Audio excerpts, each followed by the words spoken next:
Hi everyone, Dr. Will here, and today is module 2 of the alcohol addiction solution. I'm so excited.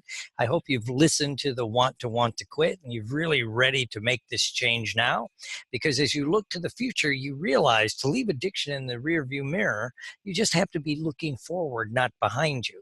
So as we do this, now we're going to focus on making these changes from the inside out.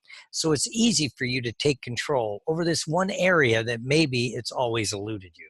So let's just jump in and have some fun with module 2. So today we're going to be talking about stopping the inner war. We've worked on want to quit. Now you want to quit. That's why you're ready to move on. But most of us, when I talk to my clients, I was there, everyone's been there. They always say things like, part of me wants to change, but part of me fights it. Part of me wants to quit drinking because I know it'll be better for me. I'll make more money. People won't be mad at me all the time. The law will be off my back, whatever your problems are. But then you go, part of me fights it because will I ever have fun again? How will I dance? How will I socialize? How will I have sex? Whatever it is, right? So part of me wants to do it, but part of me fights it. And that subconscious part of you, the part of you that is hanging on to it, is winning. That's why you keep going back to the behavior you say you want to control or let go of. And it's subconsciously hanging on to fear. And then what's happening, you've set your master control switch in your brain to help reinforce reasons to stay stuck in the problem.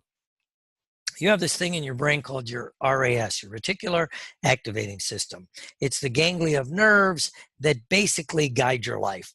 And it was developed through eons to keep you alive. It's that little thing that'll notice like a tiger is stalking you if we were in the wild, if it was 100,000 years ago. Well, we don't need it to stay alive like we used to. Now we've trained it to do other things. I always use the example of like driving a car. Let's say you want a new car and you don't know what kind of car you want to get yet. You're looking at this, you're looking at that, and you go, boom, I want a BMW or a Corvette. Then suddenly you see that car everywhere. A few days before, you wouldn't have paid attention to it. Same way if suddenly you like a new style of something, you see that style everywhere, right? Because then you told your brain in a specific way, find me this. Well, now we've kind of trained our brains to find reasons to drink, why it's normal to drink, and we need to reset this master control switch. So we need to reset our reticular activating system. And that's what we're doing. And one of the ways to do it is to begin to think about the questions you ask yourself. It's been said, if you look it up, that we say all these, 10, 20, I've heard all these things, 40,000 statements to ourselves a day. That may or may not be true. I'm not sure. But I do know we're constantly asking ourselves questions during the day, right? Now, the reason this is important is when you ask yourself a question, your brain has to answer it. Your mind brain has to answer it. That's what it's there for. Right? So if you're asking what we would call disempowering questions or questions that set you up for failure, you're training your reticular activating system, which is always at your command, to find reasons to fail, if that's what it is, right? Because it refocuses your attention. People do it with food. People will do it with cars. We'll do all kinds of things. But, it's the questions you ask yourself. And when you're trying to make a change, first of all, we get into the law of reverse effect. And what the law of reverse effect is, the harder you try, the harder it becomes. It's been known in hypnosis for a long time. Psychology uses it. Athletes, you hear athletes talk about they're trying too hard. But if you ask yourself, like, why can't I drink when everyone else can? Well, your brain will come up with some reasons. You're an alcoholic, you're a loser, it's in your gene, whatever. Real men drink. Like, whatever it is. Or why can't I drink? You can. And your brain will go find a way, right? A good one, a lot of people ask, so why is drinking bad for me, excuse me, but okay for others, right? Why can't I stop drinking, right? And so your brain will look for that reason. It'll give you a reason why you can't stop. It's the way you ask the question.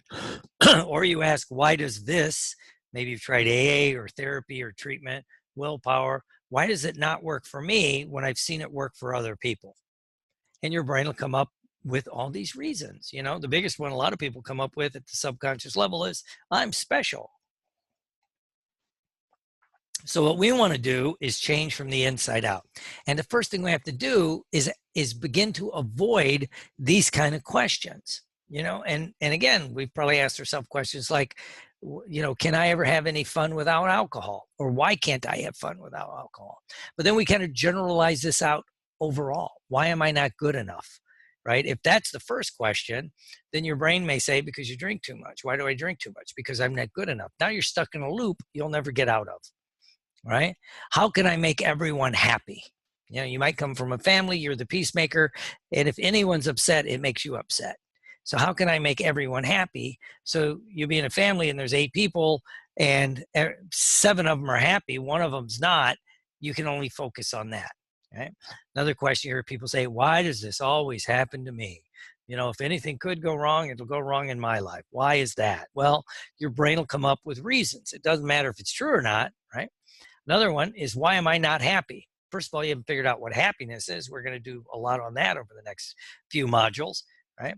Why do they hate me? You might be somewhere and somebody looks at you funny, or your significant other didn't say hi in the right way, or so you begin to ask yourself questions that causes a negative focus. And I can guarantee you, when you're in a bad mood, check what questions you're asking yourself, right? So when you begin to change your questions, and the reason we stress this so hard, and I'll be saying this a lot, is what questions are you asking yourself? It changes your focus. When you change your focus, it changes what you look at. When you change what you look at, everything changes. And it changes how you live your life, right? So we're going to talk about asking better questions. How can I have fun today? How can I enjoy not drinking? How can I enjoy being the person that controls their drinking? Whatever it is, right? Because you have to remember, we are set up to fail, right? By society, by the ads, sometimes by our families. So we have to stop this sabotage before it happens, because alcohol is about the only drug you have to really justify not using. Remember, I was at a party and they were serving drinks, and I said, no, I don't want one. Well, are you sure? I said, yeah, I don't want to drink. Well, why? Well, first of all, it's none of your goddamn business. But second, it's like, what are you going to do? It's like, then you have to, that's why people think, oh, I'm going to have to say I got health issues or that. It takes a while to get to the point where you just say, no is a complete sentence. I do not want to drink. No. Right. But society pushes you, because it's like, well, don't you want to have fun? I'm having a blast. I don't need alcohol to do that, right? But there's these, that's society. And that's also fed by, look at the ads. I think alcohol is the 2nd or 3rd largest advertiser, like on television, with all the sporting events and all this, and they're all based on fun and social things. And, those commercials where, 2 people are on an airplane and they toast a beer, and then suddenly they're on a beach, in the Bahamas or something, or see the couple or people walking down the street after work, and suddenly, boom, again, now they're on a beach having drinks. In other words, you drink to escape, right? That's what the subconscious message is. In fact, I'll do a bonus video one day on all the subconscious messages we're getting through all these ads that basically are setting you up to fail, right? So society, it's part of our culture, and part of this, it's been ingrained. It kind of goes back with, how we're raised, how our society's developed. And if you don't drink, you're usually looked at a little differently than those that do, so you need to just be aware of that. And sometimes it's even in our families. If you're the only one in your family that not drink, well, what do you think, you're better than us? Oh, what about this? What about that? So part of this is just be aware of it, that it's out there, right? And that this is going to happen, right? And you need to stop that before it happens. And the easiest way is to realize that it's there. And some of the people you think will support you the most will be the ones that end up sabotaging you. I always say you don't always rise to the level of your dreams, but you always fall to the level of your peers, the people you hang out with, right? There's all those studies done over the years that said, let me find the 5 people you hang out with the most. And if I can find out their income, you're in that ballpark. There's a generality there. Motivational speakers have said that for years, business guys, it's true.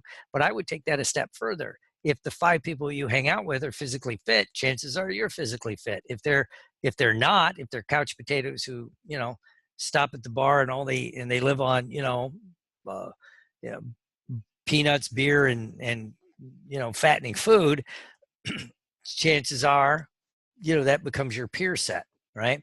Because again, this has to do with your neurology. It's based in your neurology. Human beings are tribal animals. We want to be part of a group. And so you will do things to stay in the group, right? Excuse me, the big myth is this lone wolf thing where, I want to be a lone wolf. No, not really, because in the wild 100,000 years ago, if you were thrown out of your tribe, you were probably dead in a few days, right? So you want to look at your peers, and sometimes you think your peers would support you, but generally they're the ones that will sabotage you, because misery loves company. If you get control of this area of your life, if they have any issues in their own lives about this, rather than them stepping up, it's easier to pull you down. So you have to be aware of that. So as you begin to change, your peers change, right? You always look at, we always hear about these athletes that make, hundreds of millions of dollars in their career. And you find out, 10 years after they retire, after making hundreds of millions of dollars, they're broke and in debt. And you go to look, well, they never changed their peer group. They tried to bring their whole peer group, their whole neighborhood, their whole group with them, and it never works, right? And again, misery loves company, right? And so once you begin to make this change, changes will begin to happen. Some of it you don't have to worry about. It will change on its own. Usually what happens once you get control over this area of your life, you won't want to be around drunks. And then people that drink too much don't want to be around you. So it's a lot easier than you think it's going to be, but just become aware of it at this level, right? And so today we're going to really focus on stopping that inner war. Now that you have this in the back of your mind about the people, places, and things that may sabotage you, we're going to work with that. And you're going to begin to ask yourself those better questions. How can I easily let go of drinking? How can I control my drinking? How can I have more fun not drinking? Excuse me, what can I do to ensure success now? If you ask these questions a few times a day, your brain will find a way. I did this with a few people. Basically, this was one of the key things I did because I only had time to really work with them a couple of times, and I got them to really change these questions. We stopped the inner war, and then many other things started to change, right? And then they looked at like the people that were sabotaged, people, places, and things that sabotaged them, right? And then their life started to change. So list the people, places, and things that you think may sabotage you. Think about questions you can ask yourself. Write these down and try to ask them a couple of times a day. How can I easily let go of this? How can I get control of this? What can I do to ensure success, right? And so what we're going to do now is I want you to do all that. And then when you listen to the Stop the Inner War recording, again, it's a hypnosis recording. Make sure you can give your whole undivided attention, not driving, not doing anything you need that. So, and I'd like you to do this a couple of times in the next couple of days. Review this video and listen to the audio, the hypnosis audio, because to change from the inside, we have to change our thinking. And if you listen to the hypnosis audios that I'm giving you, and you're asking yourself better questions, you're restructuring your subconscious response to everything that you do.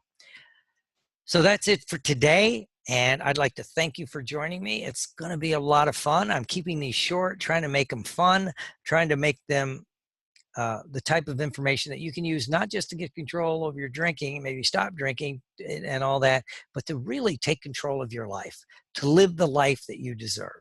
So until next time, have a great day.